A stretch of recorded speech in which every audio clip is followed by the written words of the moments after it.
ennyanja nayo bantu bo wagamba muzeeyi yakwasa ennyanja n'okola poliisi y'ennyanja okuzzaamu ebyennyanja omubaka w'oku nnyanja nabadde naye wano Kabuusu ng'abavubi bakaaba messages enafunye wano baatendereza programu ya Saturday abavubi bagambye nti oba wanaabawo ekikola naye nawulidde mu house nga waliwo ekitandise okukolebwa amagye agagenda okutaasa ku nnyanja nti baafuuka babbi batemu ebyennyanja bakwata tebakyali nti tukwata buto bakwata byennyanja yafuuka bizinesi yaabwe bw'oba olina by'otwala obitisse okuleka baweeyo akasente bakuleka obitwale oba si ekyo babikuggyako tolina gy'obaloopa naye ate obuto bo balina bannaabwe abatwala n'obuto bubabusaawo babutwala yonna gye baagala kati Honorable Simbo yaweereza message wano ng'alina n'omuntu e Masaka eyo ye tewali bamukwatako ye munene tinaye waliwo yajja nabo kube twali nabo naaga nti naye brigadier ayinza okutikka obwennyanja obuto sergeant n'abiyimiriza ate mu magye tekikola sergeant olulaba nti bintu bya brigadier akuba bukubi saluti ne beeyongerayo naye ekiriwo ng'ogyeko bino ebyabwe bakola okutta abantu ku nnyanja n'okubajjako ebyabwe bamusanga mu nnyanja wakati ne bamugamba ebyennyanja bisuule kuno ne yingini eyo gisumululeko ne bamuleka mu nnyanja wakati kati omubaka Kabuusu yagamba nti abamu olw'embeera eyo betuulya bafiira mu nnyanja olulaba eryato lyabali ne bw'aba talinaako kimenye mateeka nga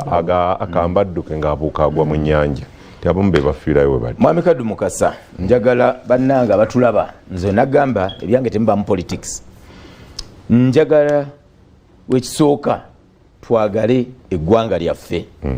bwe tunayagala eggwanga lyaffe ate naffe tweyagalize bino tebijja kubaawo okuva 2015 16 yes paka majero gaze ku nnyanja mbaddemu siwali mwalo abalala tulaba mwenna mumanyi abavubi mwenna ku Ekasenyi abavubi b'Ekatosi Kasensero mu Kiyindi mwenna bonna bamanyi wembereddemu mu mbeera y'ennyanja okufuna solution ku nnyanja yaffe kubanga President Museveni gwe mugamba talya bya nnyanja naye yatuuka n'atugamba mmwe Musoke njagala mulabe nga tutereeza ennyanja eno kuba mmwe baganda ennyanja nvaaza mmwe ekyennyanja kino kijja kukyusa eggwanga lyaffe naye lwaki abantu balya obuyana bw'ebyennyanja mu kifo kyo n'agamba ffe abalunzi omuntu alya akayana bakutwabanga ekintuntu naye mmwe mwogenda n'ovuba akayana k'ekyennyanja amagi n'ogalya ng'ate ekyennyanja kyekimu bw'okiwa emyezi 6 kifuuka empuuta ng'eyo kifuuka empuuta ekusinga ne sayizi n'agamba mulabe nga mutufuna solution natambula natuuza meeting nakola recommendation zange zonna n'aba ministry eyo eya agriculture era walaba changes nnyingi awo nga ne ba minister bakyuka mu nnyanja omwo n'ebyajjawo naye abavubi bennyini bakimanyi nabo nti ekyamazima eri abasanyufu ennyo ku magye nga gali ku nnyanja eri abavubi abasanyufu n'abalunnyanja abasanyufu era eriyo abakozi obulungi era waliwo enjawulo kwanza bwe nkuwa details omubaka Kabuusu yagamba talina problem kuwe bajjira kuba yabuleetako ne mu palamenti ng'aloopa ng'abavubi bavuba obwennyanja obuto naga gavumenti n'eyingiramu yagamba nti oba oli awo mu kalulu akaddako kyekyamusuula waliwo abaakikozesa mbona abalwanyisa naga ndi naye baalongoosa aga nti naye bwe baavudde mu kulongoosa ye takirinaako buzibu singa basigala ku mulimu gw'abatwala ti naye abaagenda okutaasa kati ate be bafuuse nti omulimu bagweddiza naddala obuzibu ku nnuuni. Mwami Kaddu Mukasa solution njirina nti abavubi abo abamagye bano bakoze bulungi nnyo abasinga naye n'abavubi si bangu ekisooka ennyanja nnene bajja kuba oli wano engewe maganja avuba bubi avuba buto toyinza kubeera ku nnyanja ekiro kyonna kuba bavuba n'ekiro manpower ntono naye ate n'abasirikale nabo abamu si bonna kwa Mwami Kayija mumanyi bulungi musajja mwesimbu mumanyi ng'omuntu nti naye tojja kumanya nti nga bw'olaba nti poliisi naye bamu abayisa obubi abantu tojja kuŋŋamba nti ajja kumonitoringa abantu be individual empisa embize bakola ki olw'okuba nti omuntu nga bwe batuwa emirimu n'obeera gwe n'oba ng'oli enguzi gwe nga oyisa bubi abantu tekiba kitongole nga kyekisazeewo wabula obeera gwe individual naye akabi akamu ne kaleekaanya abantu abangi naye ekirala kiyingiddwa mu bannabyabufuzi munnabyabufuzi olwokuba bagamba bayisa bubi abantu ku nnyanja ayagala ku sayidi y'abantu aboogerera abantu naye ng'ate amanyi nti obugi wansi bwokya ne kungulu buwoze buwozi n'olwekyo sikkiriza na muntu agamba nti amagye gave ku nnyanja ne tulina kulongoosa enkola gye gakolamu okuba abantu n'obasiba si ye solution y'okumalawo envuba embi mu bimu mu recommendations nga nze ne tiimu yange ze twakola twali tugambye marine ebeere part of system ya fisheries naye nga tene fisheries kitongole ekyetongodde kyokka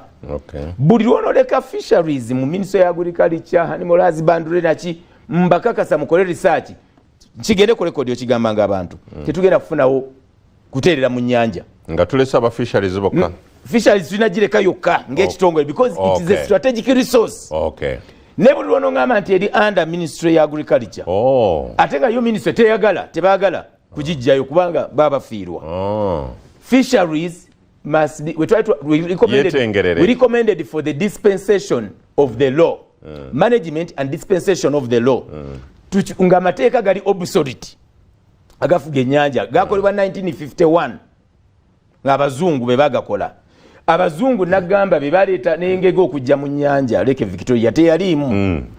abazungu ne bakuwa fines egamba nti bw'ovuba obubi osasula nusu 8 lwe bakyasasula kati oli anamalawo atya okuvuba obubi ojja kuntwala mu kooti nsasule 8 lwange kitegeeza nti there is a lot mbawaako 10 ne banzirizako there is a lot bwe nkuwa emitwalo 5 nze mba mpiseewo nti it is not just magye it is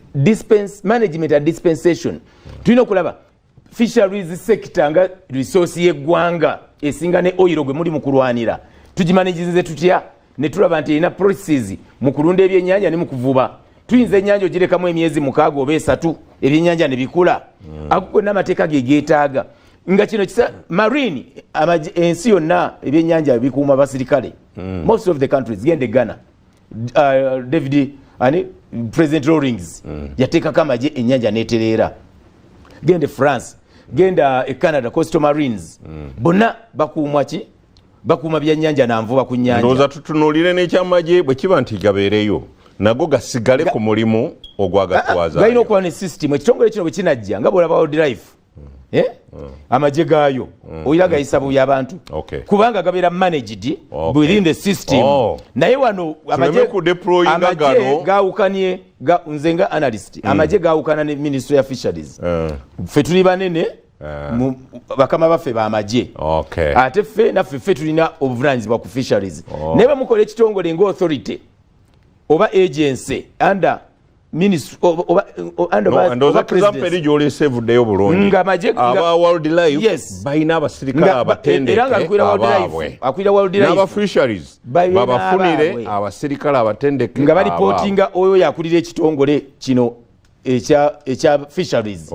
so si kuripootinga mu bajeno kitya nti definitely jeno is a jeno tomuddamu naye awewo kyali akakola ki ennyanja president alina plans nyingi okuteekako radars surveillance cameras twakola recommendation okuligesalinga amaato bakamishona bakimanyi abo aba ministry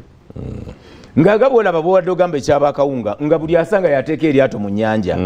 ne tugamba gabeere ne number plate bamanye nti bwe nkobera database y'amaato agali ejjinja mu busoga bwe bano bannyinigo era mwami Kadu Mukasa alina amaato 5 gwe alina amaato 10 number plate ze zino awo tujja kufuna order mu fisheries naye ng'ekikulu ekitongole bakyawule budget bakifunding ne budget eyakyo ng'abasirikale abakukola ku byennyanja balipootinga ewakulira ekitongole ekyo ekyebyennyanja eyo solution eno mu UPDF balina kuba within the system those were the recommendations n'olwekyo nti ennyanja ne bwe munagamba gwe weyagala eggwanga okuddayo okufa ogamba abasirikale okuvaako tetugendera kuddamu kulya ku kyannyanja amaato abo abavubi bajja gawanika naye abatendeke abali mu fisheries bulungi nga bategeera nga bwe tulina aba wildlife abakuuma ebisolo eby'omunsiko bwabo bakuuma byannyanja na nvuba mbi ojja kuumazeewo obulabe bw'ennyanja otegerekese bulungi mukkirize Dr. Sekitoleko yantumye oyo nno kojjange anti abenkima mwe munzaala. Dr. Sekitoleko yakulira eddwaliro ly'Ensambya ali ne Sister Josephine Namatovu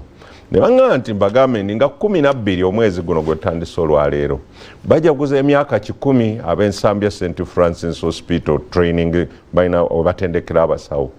naye bagamba nti basazewo abantu ba Ssaabasajja mwenna n'abantu ba Uganda mwenna wajja kubaawo obujjanjabi obw'obwereere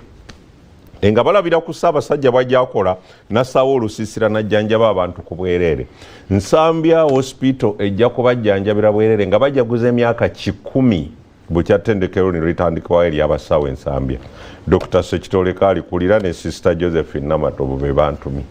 Endwadde byonna baŋŋambye prostate cancer, cervical cancer, breast cancer, bisukaali, bipressure, ne COVID wage waliyo n'okutestinga COVID. Bijja kukolebwa wali ku bwereere nga 12. Nga baanukula mulanga gwa Ssaabasajja okuyamba ku bantu be mu byobulamu. Temwerabira ngambye 12. Kututte ku